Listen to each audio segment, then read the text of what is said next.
all of us have someone in our family or in our friend group that is constantly, they are a YouTube watcher, and they are constantly coming up with conspiracies, wild conspiracies. And if you don't know anyone, it might be you. So here's my question. Is there a conspiracy theory that you either believe in, used to believe in, or still believe in? Your thoughts, Angela? You got any conspiracy theories? I think the only one I could think of offhand when I think about the assassination of Martin Luther King and Malcolm X, I always suspect the government was involved. Like, that's been my conspiracy. Okay, that's probably not a wild one for you. That's not a wild one Considering for me. the history of the government and injecting people with illnesses and stuff like that, then yeah. Tuskegee, spearmint, syphilis. Yeah. That okay, well, that's the best I can come up with. What about you? Well, I never believed in Bigfoot.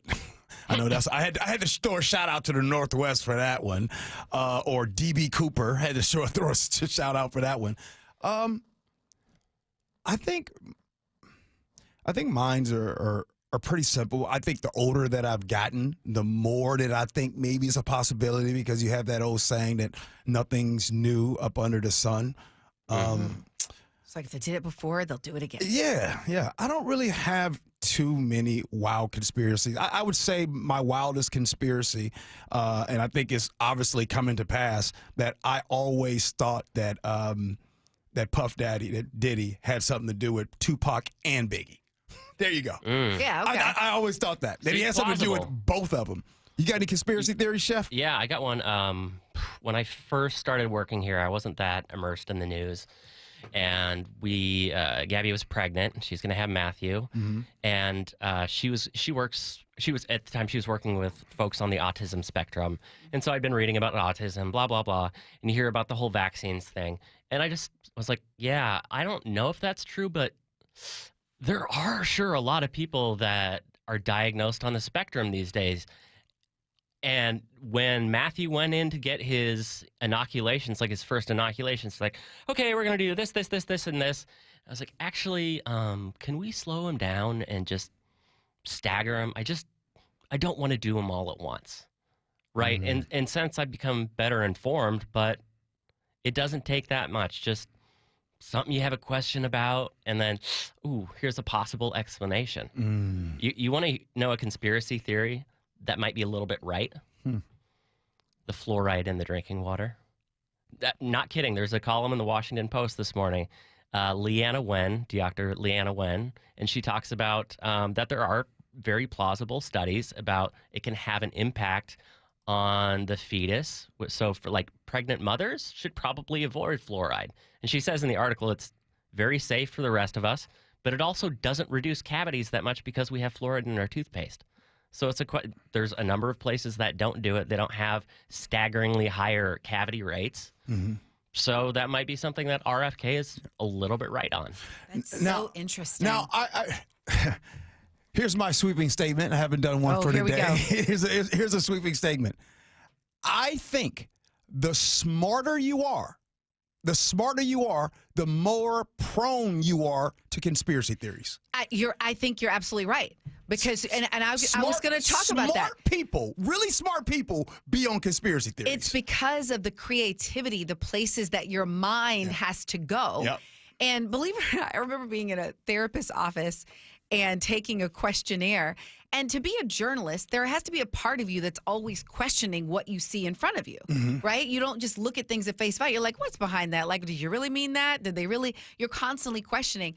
And what I learned looking at the questionnaire is you could easily be classified paranoid. Like, there's a balance between constantly questioning and suspecting. So if you find yourself believing like a lot of conspiracy theories, you're very smart, and you could be paranoid. Have you?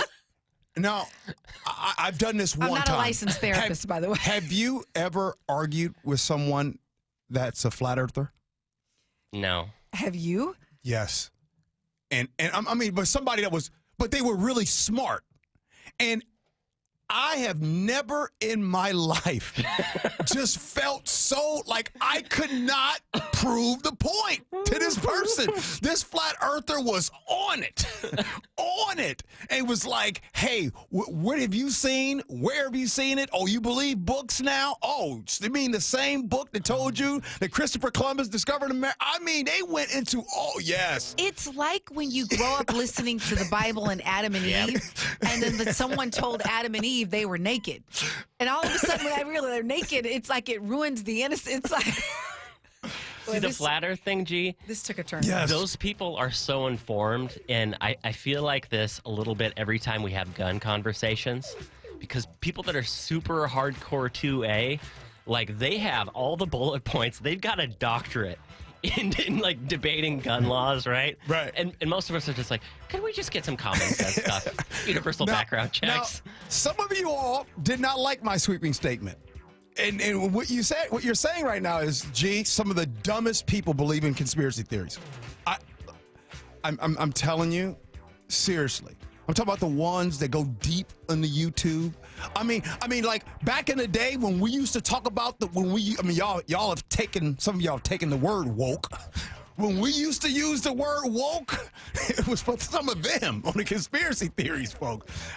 Nick, do you have a conspiracy theory, bro? A pretty big one that's been looming over the years. Are we living in a simulation? Is everything predetermined in our lives? Can we control our own destinies?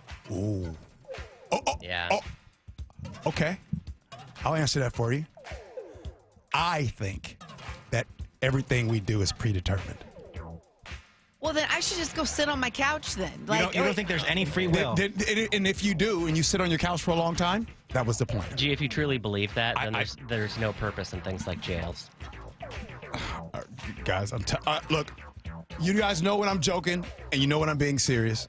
I'm going to leave this segment by telling you, I truly believe that everything is written. What about free will? Sure.